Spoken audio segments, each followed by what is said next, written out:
অন্যান্য বোর্ডের তুলনায় ঢাকা বোর্ডের প্রশ্নটা একটু সহজ হয়েছে, বিশেষ করে যশোর বোর্ডের তুলনায়। তবে একটা ইন্টারেস্টিং ব্যাপার হচ্ছে, বহুপদী সমাপ্তিসূচক যে প্রশ্নগুলো, সেটা অনেক বেশি এসেছে ঢাকা বোর্ডে, যেটা সচরাচর আসে না। আমরা ৭ টা বহুপদী সমাপ্তিসূচক প্রশ্ন পেয়েছি এই বোর্ডে। এছাড়াও ২-১ টা প্রশ্নে তোমাদের সংশয় দেখা যাবে, যেগুলো আলোচনা করব। তো যাই হোক, ১ম প্রশ্নটা হচ্ছে, কুহেলি শব্দের অর্থ কুয়াশা, খুবই সহজ। এরপরে একটা উদ্দীপক আছে, পাহাড়ি ঢলের মতো নেমে এসে সমস্ত ভাষায় অভাগা মানুষ যেন জেগে ওঠে আবার আশায়, যে আবার নুরুল দিন একদিন আসবে বাংলায়, আবার নুরুল দিন একদিন কাল পূর্ণিমায় দিবে ডাক, জাগো বাহে কণ্ঠে সবাই। এখানে আবার নুরুল দিন একদিন আসিবে বাংলায় পংক্তিটিতে আমি কিংবদন্তি কথা বলছি কবিতার সাদৃশ্যপূর্ণ চেতনা হচ্ছে নবজাগরণ, সংগ্রামশীলতা এবং ইতিহাস মনস্কতা। ৩ টাই হবে সঠিক অ্যান্সার ১, ২, ৩। আর এই উদ্দীপকে প্রতিফলিত চেতনা ব্যক্ত হয়েছে নিচের কোন চরণে? রক্ত জবার মতো প্রতিরোধের উচ্চারণ কবিতা। এইটা হবে সঠিক অ্যান্সার। এদেশের বুকে কেন ১৮ কে নেমে আসতে বলা হয়েছে? কারণ হচ্ছে এ বয়স সাহসী, দুর্বার গতিসম্পন্ন ও কল্যাণব্রতী। ১৮ বছর বয়সের ধর্ম মহান মঞ্চে উজ্জীবিত হওয়া। এই মহান মঞ্চের বাহন কোনটি?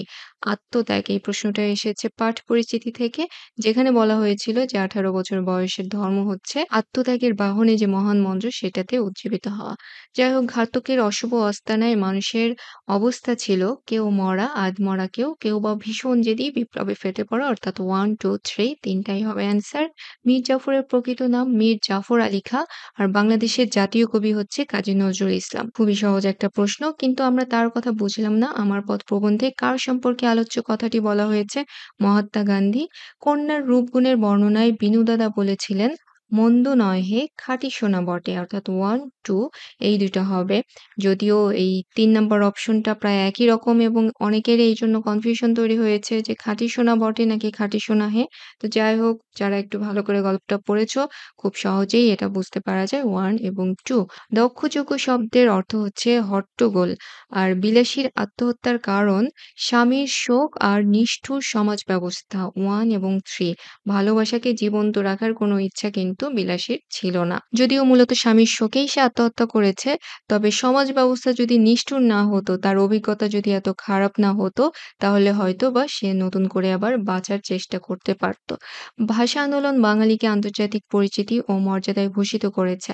উদ্দীপকে ৫২ দিনগুলো রচনায় ফুটে ওঠা বাঙালির কোন চেতনার প্রকাশ ঘটেছে? সেটা হচ্ছে আত্মত্যাগ। আর বাঙালির উক্ত পদক্ষেপের জন্য প্রেরণা জুগিয়েছিল জাতীয়তাবাদের চেতনা আর পাকিস্তানিদের প্রতি ঘৃণা। আপন সংস্কৃতির প্রতি অবহেলা, এটা অবশ্যই হওয়ার কোনো কারণ নেই। কি বিক্রি করে মাসি-পিসি যোগুকে ভালো-মন্দ ১০ টা জিনিস খাইয়েছে? ছাগল বিক্রি করে খাইয়েছে, এই প্রসঙ্গটা আছে গল্পে। রবীন্দ্রনাথ ঠাকুর কত সালে সাহিত্যে নোবেল পুরস্কার পান?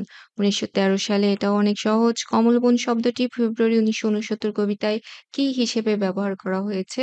প্রতীকী অর্থে। অর্থাৎ বাঙালিদের জীবনটাকে কমলবন বা পদ্ম ফুলের বাগানের মতো প্রতীক হিসেবে উপস্থাপন করা হয়েছে। খাজাঞ্চি বলতে কোন ব্যক্তিকে বোঝায়? এই খাজাঞ্চি শব্দটা কিন্তু শব্দার্থ টিকা বা কোথাও নেই। কিন্তু একটা প্রসঙ্গে আছে সিরাজউদ্দৌলা নাটকে, যে খাজাঞ্চির কাছ থেকে যত টাকা লাগে নিয়ে যান। তার মানে আমাদের বুঝতে হবে যে খাজাঞ্চি মানে হচ্ছে কোষাধ্যক্ষ, যার কাছে রাজ্যের টাকা পয়সা থাকে। ব্রিটিশ সিংহ ভয়ে লেজ গুটিয়ে নিলেন, এ বড় লজ্জার কথা। উমিচাঁদের এই সংলাপের মধ্য দিয়ে আমরা অনুধাবন করতে পারি, সিংহের মতো শক্তি ও সাহস ইংরেজদের আছে, যেটা আসলে হওয়ার কোনো কথা না, এখানে বোঝাই যাচ্ছে। পরের ২ টা হবে অ্যান্সার, ইংরেজরা ভীরু আর ইংরেজরা কাপুরুষ। ২ আর ৩। প্রথম যখন হোসেন মিয়া কেতুপুরে এসেছিল, পরনে একটা ছেঁড়া লুঙ্গি, মাথায় এক ঝাঁক রুক্ষ চুল, ঘষা দিলে গায়ে খড়ি উঠত। এখন সে অনেক সম্পদ ও প্রতিপত্তির মালিক। উদ্দীপকের হোসেন মিয়া ও লালসাল উপন্যাসের মজিদ উভয়ের ক্ষেত্রে কোনটি প্রযোজ্য নয়? এখানে লক্ষ্য রাখতে হবে যে ৩ টাই প্রযোজ্য, কিন্তু প্রযোজ্য নয় হচ্ছে সরলতা। কারো মধ্যেই সরলতা ছিল না। এরা ২ জনই ছিল লোভী, আগন্তুক। যেহেতু অন্য জায়গা থেকে নতুন জায়গায় এসে তারা জীবনে একটা দুঃসাহসী পদক্ষেপ নিয়েছে, আবার ২ জনই ধার্মিকের লেবাসধারী ছিল। একমাত্র সরলতা, এই বিষয়টা এই ২ জনের মধ্যেই অনুপস্থিত ছিল। লালসাল উপন্যাসে মজিদের মতো হোসেন মিয়াও ভাগ্যান্বেষী, সচ্ছল এবং সফল। ১, ২, ৩ তিনটাই হবে অ্যান্সার। আক্কাস মোহাম্মদনগরে প্রতিষ্ঠা করতে চেয়েছিল স্কুল, আর উপরের হাত সবসময় নিচের হাত থেকে শ্রেষ্ঠ, একথা বলেছিলেন ইসলামের নবী।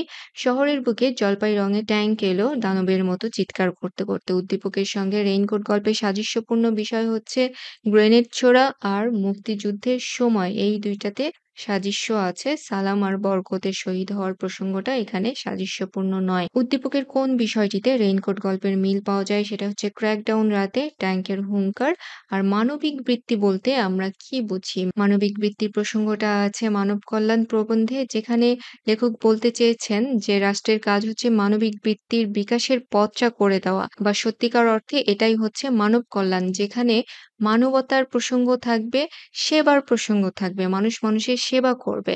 মানুষ মানুষকে মানবতা প্রদর্শন করবে।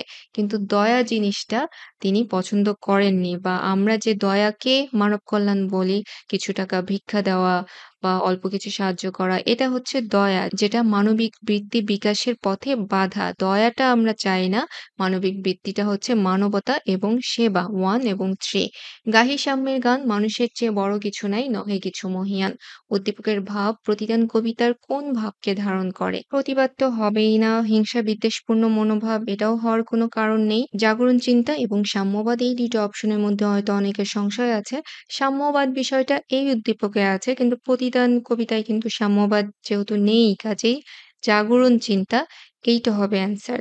জাগরণ চিন্তা এই উদ্দীপকেও আছে, এবং প্রতিদান কবিতায় কবি ব্যক্তিগতভাবে তার অনুভূতিটা উপস্থাপিত করলেও এই বিষয়টা যদি আমরা মানবিকতার প্রেক্ষাপটে দেখি, তাহলে সেটা হচ্ছে এক ধরনের জাগরণ চিন্তা, যে যারা আমাদের ক্ষতি করবে, যারা আমাদের আঘাত করবে, তাদের প্রতি আসলে মানুষ হিসেবে আমাদের মানবিকতা প্রদর্শন করাটাই কাজ, আমাদের ভালোবাসা প্রদর্শন করাটাই কাজ।